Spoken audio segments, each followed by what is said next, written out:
welcome to Embracing the Fight. I am Erica Lamar, your digital creator and host. And if you've been with me since January of 2023, you will know that Embracing the Fight is about normalizing the conversations surrounding physical and mental health issues and concerns. Let's face it, it's really difficult to talk about, the issues and things that we deal with on a daily basis, whether it's physical or if it's mental. It's not something that people, readily share. But I'm trying to create a safe space for people to be able to do that, to help others heal along the journey faster. And, it's so much easier getting to the end of the tunnel when you know that someone else has gotten to the end of the tunnel and they're actually shining the light, beckoning you to come forward to the end of the tunnel. And no, it's not an oncoming train. It's actually someone who's actually been through what you've been through. And that's what Embracing the Fight is about.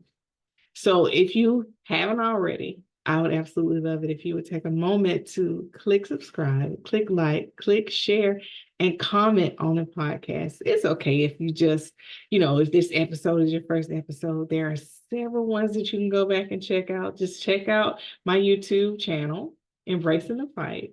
And you can find all of my episodes there up under podcasts.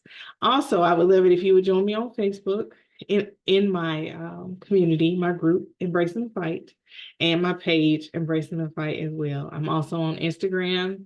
I'm also on X as well as TikTok. And I would love for you to join me there. However, what's most important is sharing the message, making sure that everyone has an opportunity to hear these various words, these various episodes that I'm giving concerning different physical and mental health issues. Because like I said, it's a tough subject to talk about. And usually when things are tough to talk about, people will watch the episodes, they may share them, but they don't subscribe for fear of someone saying, oh, you joined this group because you have a mental or you have a physical issue that you're not sharing with people. That's not so. I want to help, take away that stigma. I want to help people to grow and to get past whatever it is that they're dealing with.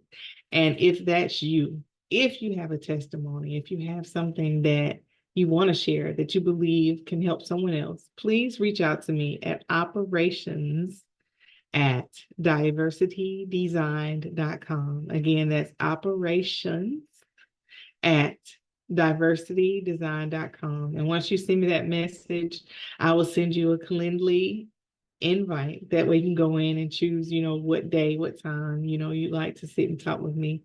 And everyone who, messages, you don't necessarily have to show your face or talk about, anything on here. You could tell me your story and I can share your story to help others.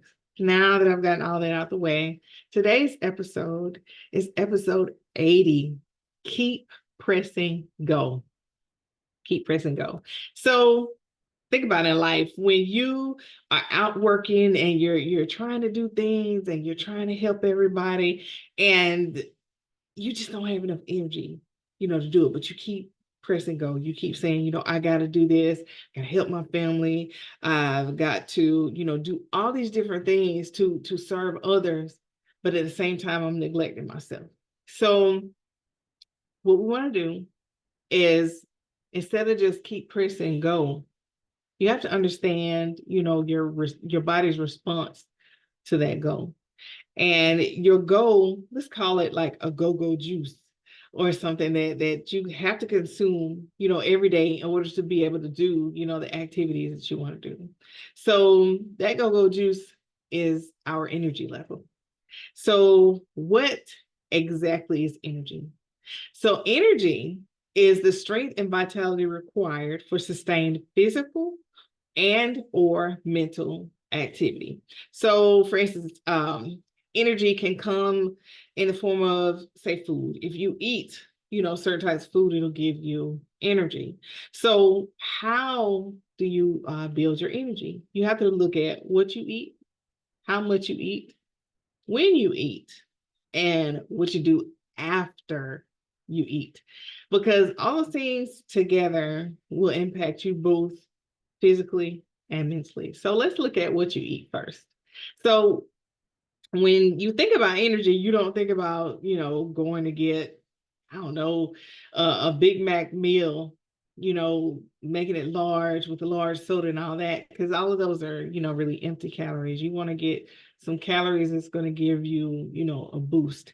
So I've learned that with this low iodine diet, even though they try to say that, it's not, sustainable. And before I, say anything else, no, I'm not a doctor. I'm not a nurse. I'm not in, any health field or anything like that. Everything that I talk about is things that I've learned along my health journey that I am trying to share and make plain to you.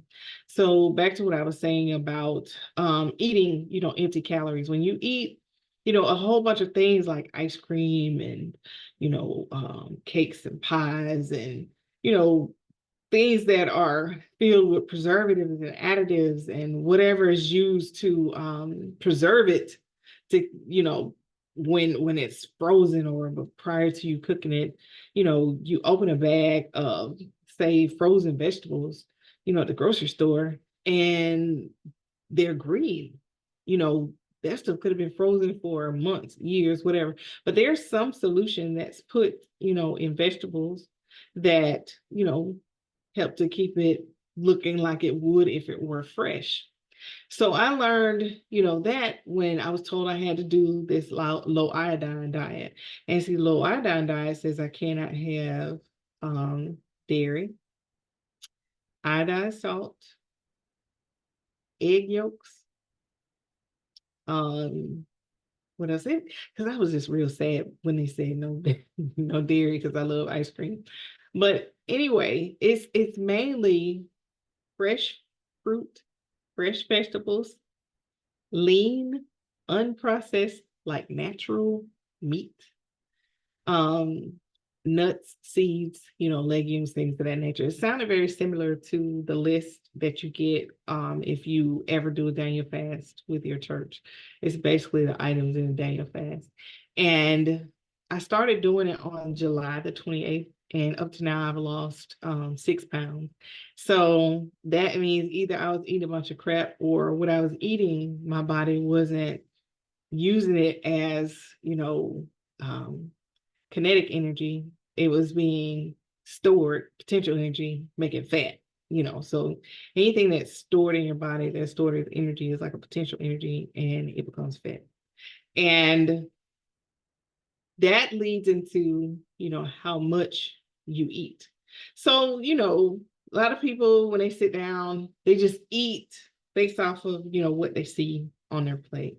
So the idea is not to eat until you're full, but you should eat until you're satisfied, not satisfied saying, I want to taste everything, I want to eat, everything. Is satisfied to where you don't feel like hunger pangs anymore, that you feel that you have enough energy, because there's no rule against, eating a small amount now, eating a small amount later. It's no rule saying you're only going to get 3 meals. If you eat a little bit at breakfast, you got to starve for lunchtime. That's not necessarily the case. You can eat things along the day, to help you to boost your energy. That way, when you keep pressing go, you have the energy to do the things that you're trying to do. All right. So that begs the next question. When do you eat? So a lot of people, argue that breakfast is when you break the fast from, when you're sleeping and you wake up, what time do you actually eat? And I have friends that have done intermittent fasting, and they don't eat until noon. And when they eat at noon, I mean, of course they're hungry, but they don't overeat. They eat just enough to feel satisfied. I had a friend to do that, and she looks amazing. She lost a lot of weight. Now, I don't think she had like 50 pounds or anything like that to lose, but she lost everything that she needed to lose, and she looks great, feels great, all that. And I told her, I was like, I would like to try that, but now it looks like God had another plan. So I'm doing this low iodine diet. And like I said, I've lost, those 6 pounds. And what I do is I have a fruit and veggie like smoothie. Well, I shouldn't say smoothie. I made juice to start. And I ain't gonna lie, y'all, that juice at first, it didn't taste nasty, But it was the fact that it had stuff floating in it, the pulp that really, I'm not good with that sort of stuff. I need my juice to be juice and not juice and other stuff, floating around. So after I realized that, I need to strain this stuff before I drink it. I just drank the ones that I made. And then after I made those juices, I said, okay, I can do a smoothie instead of a juice because, expect to have little chunks, here and there. I don't know. I guess my brain is just weird like that. So if it's juice, it better look and taste like juice. It should have nothing floating in it. But if it's a smoothie, it's okay to have chunks because chunks are good, right? So I had a smoothie at breakfast and one at lunch, did 8 ounces each time. And then in the evening, after the days that I had the juice or I had the smoothie, I'll have a lean meat and nothing but fresh vegetables. And I did that, like I said, from the 28th, I think, was it 26th of July up until now. And that's just been, what, a little over a week, almost two. Okay, let's go with 2 weeks. So it's been 2 weeks and I've lost 6 pounds. And I haven't done any excessive exercise because it's been raining like crazy. So I haven't been playing tennis. I haven't been riding my bike outside, none of that kind of stuff, none of the stuff I would normally do. So imagine if I were to increase my steps while I'm eating right, then I probably would lose, weight exponentially. Sure, you probably saying, is it sustainable to do a low iodine, diet? And that question is a question you have to pose for a physician because, like I said, you can't get dairy. So if you can't take, like, say, calcium or any, vitamin of any kind to supplement things that you cannot eat, during this low iodine period, then it may have some adverse effects on your body. So I would suggest the first thing you do is go and see your internist and have labs done and find out, what's actually going on in your body because they can tell you right away. So if your testosterone levels are low, you're going to be tired, you're going to be fatigued, you could potentially have depression, you can have anxiety, you can have all these different things going on. Or say your, I don't know, say your potassium, is low and you start feeling faint, you have all these different things going on. Your blood test, your labs can tell you how your body is functioning and what you can do to correct it by eating properly and exercise. All right. So on top of clean eating and taking some type of supplement, you definitely have to hydrate because you realize the majority of your body is water. So why wouldn't you replenish, the water that you are walking around sweating out all day long? Or if you are going to the bathroom at all, you are letting out fluid. So you need to replenish this along with whatever it is, that you're eating. I know a lot of people say, well, I don't drink when I eat. Well, drink after you eat, drink before you eat. And if you drink before you eat, 9 times out of 10, you won't eat as much. And I'm talking to myself with that because sometimes I just sit down and be eating and realize, I need to drink something because I'm just eating a whole lot. So I have been able, to actually, which is kind of weird now I think about it. I have this, like, for lack of a better term, like voracious sweet tooth. I love sugar. And with this low iodine diet, there are certain food colorings with red and yellow that I cannot have. And look like every little bag of candy that I turn around has in there. Or every little bag of candy that has chocolate or something in it, that chocolate has some type of milk derivative in it. So I can't have it. So I have found this thing called gelato and sorbetto, or with the sherbet, and it was some other thing, but Talenti makes it, and it's absolutely delicious. And I was like, well, you know what? I may have broken up my love affair with ice cream because I found, a substitute that is actually good for me because the stuff that Talenti makes, I look to see if they had any artificial dyes and things like that. The ones that I chose, they don't. It's all natural. So good on it. But the thing that's been the hardest is when I go out to lunch or I try, to eat something, all I can really eat is salads. There's not a whole lot of stuff that I can eat because like today, I walked up to the counter. So I took a couple of my employees, out to lunch because they were, helping to do some training. And when I went to the counter, I asked the lady, I was like, well, do y'all cook with iodine salt or is this regular salt? She said both.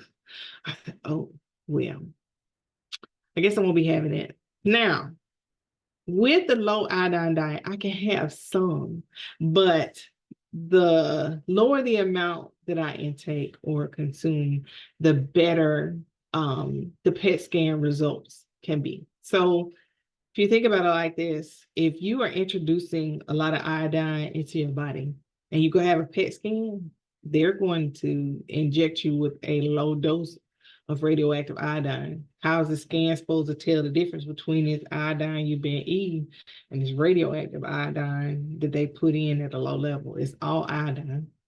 So is it going to point to the right thing, or is it going to mask, the results? So I am consigned to the fact that I just can't eat what I want. If I want to have good test results, if I want my body to respond properly, I have to be able to deny myself of, a whole lot of iodine, which I just didn't realize the volume of iodine, that I was eating. I should apologize to my little thyroid now that it's gone because all the milk, all the ice cream, all the different candies that had the red and yellow dyes in it, there's specific ones that I can't take. It's not all of them because like red number 40 it's okay. You can have that. But like I said, talk to a physician. Don't just take my word for it. Um, all those things, that I was eating, I didn't realize the impact that it was having, on my thyroid. My thyroid was fighting for its life. And apparently, it lost the battle and it's gone now. And I am taking, a supplement for that. So the other thing that you could do when it comes to, keep pressing go, you know, you're eating right, you're taking your vitamin, you drank enough water. But what are you doing physically? And, it's almost embarrassing.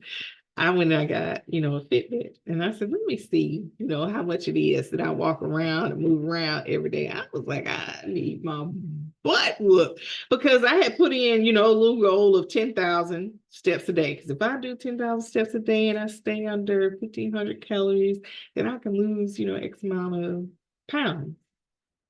I looked at my watch. Okay, let's look at it right now. My watch, well, I guess you can't see. I can't turn around like that. It says 3,537 steps. I've been up since 3:30 this morning, and I've only done 3,537 steps. It lets you know that as soon as I get off this podcast, I need to get on, the bike. I need to walk. I need to do something to try to get to those 10,000 steps. Now, when I play tennis, I'll get 14,000, 15,000, but it's not enough if I'm only doing it 2 days a week. So as long as I'm, eating right and exercising, then I'll notice that my energy boosts because I'm losing weight. I'm burning that potential energy that's stored, around my middle here and, my arms and on my back. I'm burning all of this energy and it's making me, feel better. But I'm still pressing go and I haven't committed, I shouldn't say, my mouth is committed to me riding my bike, going to the gym, exercising, but when it comes to my little feet and my little arms carrying me to these places to do these things, my energy level has been so low that it's been a fight. And I'll just be honest, I just don't win the fight. Lately, I've been getting off work, sitting in a chair, falling asleep, waking up, it's dark outside. So I know that I have to push regardless, of how I feel. Because if I don't push, then what's going to happen? I don't know, if I'll get better or what. But as long as I keep pressing go and I keep eating right, taking my vitamins, hydrating, and exercising, then I can monitor, my energy levels better. Now, Say you're doing all of that, but you still, mentally, because energy, like I said, is the strength and vitality required for sustained physical and mental activity. What's it like when you're hungry? Can you think? I know I can. I just tell you like this, when I'm hungry, I think about food. So whatever else is going on that anybody's talking about, it is of zero importance to me at that point because I'm starving. I cannot focus, none of that. So eat so you can think properly. Rest so you can think properly. Exercise so you can relieve stress, clear your mind.